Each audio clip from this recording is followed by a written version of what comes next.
여러분, 오늘도 밤에 몇 번이나 깼습니까? 분명히 일찍 잠자리에 들었는데 새벽 2, 3시쯤 눈이 번쩍 떠지고 시계를 보며 아직 새벽 2시밖에 안 됐네 하고 다시 뒤척이는 경험, 아마 대부분 공감하실 겁니다. 어떤 분들은 다리에 쥐가 나서 자다가 비명을 지르기도 하고 그 때문에 옆에서 자던 배우자가 놀라서 함께 깰 때도 있지요. 이럴 때 많은 분들이 나이 들면 원래 그렇다, 잠이 얕아진다라고 쉽게 말하지만 사실은 몸이 보내는 중요한 신호일 수 있습니다. 단순히 불면증으로 고통받는 수준이 아니라 심장 건강과 직결된 문제일 수 있다는 사실 알고 계십니까? 바로 마그네슘 부족입니다. 현대인 10명 중 8명은 마그네슘이 부족하다는 연구 결과가 있을 정도로 흔한 결핍이지만 문제는 우리가 잘못된 방식으로 보충하다 보니 효과를 못 보고 있다는 데 있습니다. 오늘은 수십 년간 불면증으로 고생한 분이 단순히 마그네슘을 먹는 시간을 바꾼 것만으로 인생이 완전히 달라진 사례를 시작으로 잘못 알려진 상식과 올바른 복용, 원칙, 그리고 연령 성별별 맞춤 가이드까지 자세히 말씀드리겠습니다. 이 영상을 끝까지 보신다면 여러분의 오늘 밤 수면이 완전히 달라질 수 있습니다. 먼저 사람들이 흔히 저지르는 실수부터 짚어보겠습니다. 첫 번째는 공복 섭취입니다. 많은 분들이 공복에 먹어야 흡수가 잘 된다고 믿고 저녁을 일찍 먹은 뒤 밤 10시쯤 빈속에 마그네슘을 삼키곤 합니다. 하지만 이 방법은 오히려 해롭습니다. 나이가 들수록 위벽은 얇아지고 보호력이 약해지는데 공복에 강한 성분이 들어오면 종이처럼 얇아진 위벽이 쉽게 손상될 수 있습니다. 속쓰림, 구토, 위염 같은 문제를 겪는 이유가 바로 여기에 있습니다. 게다가 공복 상태는 우리 몸이 흡수 모드가 아니라 방어 모드에 들어간 상태이기 때문에 마그네슘이 제대로 흡수되지 않고 대부분 몸 밖으로 빠져나갑니다. 즉, 돈을 주고 산 영양제를 그대로 변기에 버리는 것과 같지요. 두 번째 실수는 고용량을 한 번에 몰아먹는 겁니다. 하루 권장량이 30만 400mg라고 하니 아침에 400mg짜리 한 알을 삼키고 이제 하루는 끝났다 생각하는 경우가 많습니다. 그러나 우리 몸은 한 번에 200mg 이상을 흡수하지 못합니다. 마치 은행에 한 번에 입금할 수 있는 한도가 정해져 있는 것과 같습니다. 결국 절반 이상은 버려지고 남는 것은 오히려 설사나 복통 같은 부작용뿐입니다. 세 번째 실수는 마그네슘의 형태 선택입니다. 약국에서 가장 흔한 산화 마그네슘은 사실 흡수율이 낮아 변비약으로 더 많이 사용됩니다. 시니어분들이 흔히 섭취하다가 설사, 탈수로 고생하는 이유가 바로 이것입니다. 네 번째 실수는 칼슘과 동시에 섭취하는 겁니다. 뼈 건강에 좋으려면 칼슘과 마그네슘을 함께 먹어야 한다는 잘못된 정보가 퍼져 있는데 실제로는 같은 통로를 통해 흡수되기 때문에 서로 경쟁하며 둘 다 흡수율이 떨어집니다. 따라서 칼슘은 아침, 마그네슘은 저녁으로 나누는 것이 올바른 방법입니다.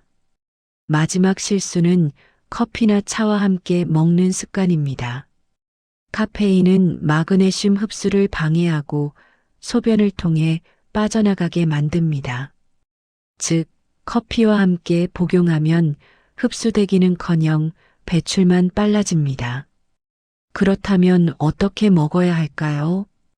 첫째, 올바른 타이밍을 지키는 것입니다. 가장 좋은 시간은 저녁 식사 후 30분입니다. 저녁을 6시에 드셨다면 6시 반쯤 마그네슘을 드시는 것이 황금 타이밍입니다. 이때는 위와 장이 소화를 시작해 영양소 흡수가 활발하게 일어나는 순간이기 때문에 흡수율이 가장 높습니다. 두 번째 좋은 시간은 아침 식사 후입니다.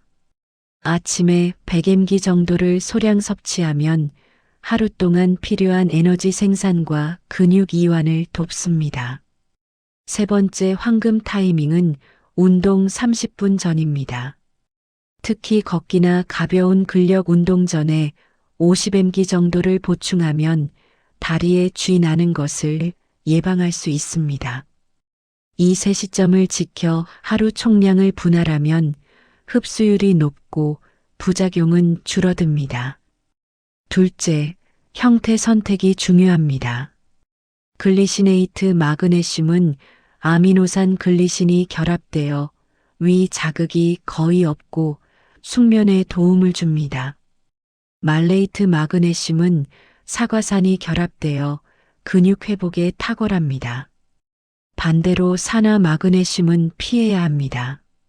셋째, 나눠서 먹는 습관입니다.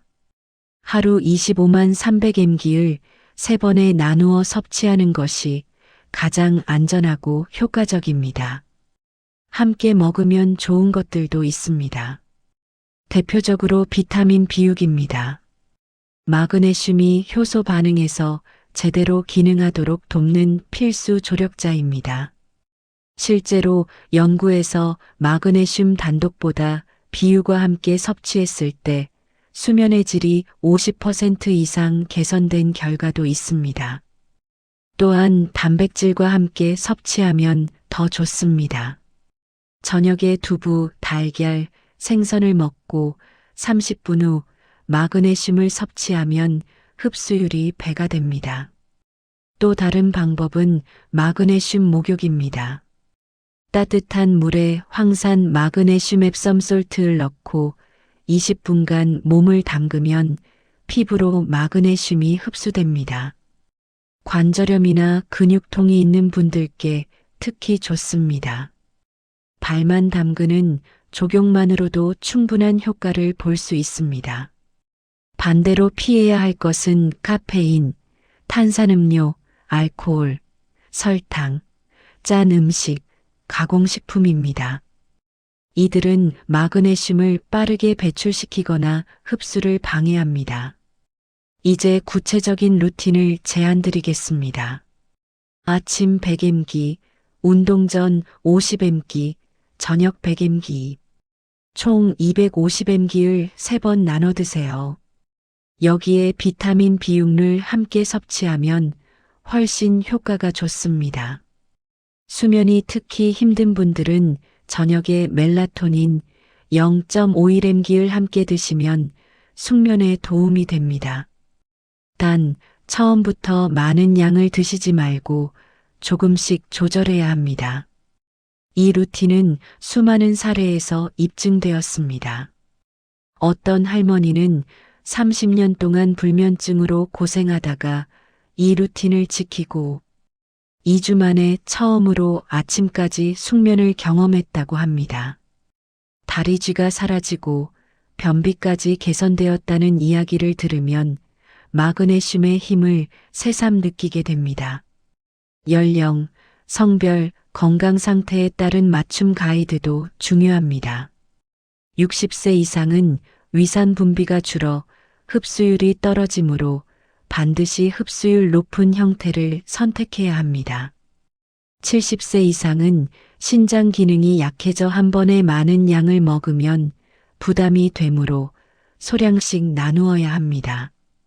80세 이상은 약을 여러 가지 복용하는 경우가 많아 약물과 마그네슘이 상호작용하지 않도록 2시간 이상 간격을 두어야 합니다.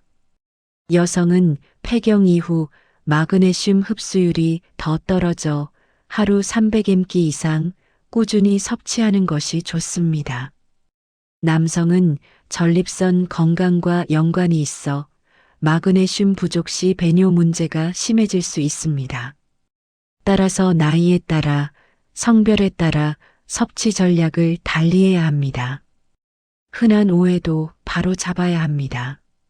많이 먹을수록 좋다는 생각 절대 아닙니다.